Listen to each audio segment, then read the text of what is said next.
కుష్మాండ అనే వర్డ్ని మనం మూడిటిగా విభజించాలి. ఖ, ఉష్మ, అండ. సో ఖ అంటే హాలో, ఉష్మ అంటే ఎనర్జీ, అండ అంటే ఎగ్ అన్నమాట. అయితే ఇక్కడ ఈ మూడిటికి రిలేషన్ ఏంటిది, మూడు వర్డ్స్కి రిలేషన్ ఏంటిది అని అంటే మన మైండ్ అనేది ఎలా పనిచేస్తుందో తెలిస్తే ఈ వర్డ్స్ అనేది ఎందుకు పెట్టారు మన ఋషులు అనేది కూడా మనకి ఈజీగా అర్థమవుతుంది.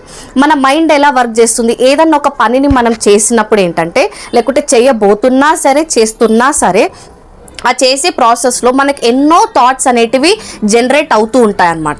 సో అన్ని థాట్స్ కూడా మనకి యూస్ఫుల్ అయ్యే థాట్స్ అనేటివి ఉండవు, కానీ అవి ఎన్నో థాట్స్ అనేటివి జనరేట్ చేస్తూ ఉంటుంది అనమాట. అయితే కొన్ని థాట్స్ ఎలా ఉంటాయంటే ఐదర్ అవి పాస్ట్ గురించి అయి ఉంటాయి, ఫ్యూచర్ గురించి అయి ఉంటాయి అనమాట, విచ్ రియలీ డజంట్ ఎగ్జిస్ట్. ఇప్పుడు ఎట్ ప్రెజెంట్ అనేటివి ఎగ్జిస్ట్ అవ్వట్లేదు, కానీ అయినా సరే వాటి గురించి థాట్స్ అనేటివి మనకి వస్తూ ఉంటాయి అన్నమాట. సో ఇక్కడ కూడా ఖ అంటే హాలో అనేది కూడా దానికే రిప్రజెంట్ చేస్తుంది. So if we are in the at the moment, మనకి అక్కడ ఎట్ ప్రెజెంట్లో చాలా ప్లెయిన్గా ఉంటుంది, హాలో ఉంటుంది అనమాట, ఏమీ ఉండదు. మనం కరెక్ట్గా యాక్షన్ మీదనే కాన్సన్ట్రేట్ చేస్తే మన థాట్స్ అనేటివి చాలా ప్లెయిన్గా హాలోగా ఉంటుంది.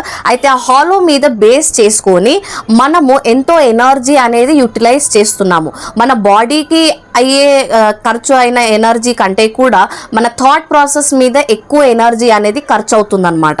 అయితే ఆ హాలో బేస్ మీద ఎనర్జీ యూటిలైజ్ చేసి మనము న్యూ థాట్స్ అనేటివి జనరేట్ చేస్తున్నాము.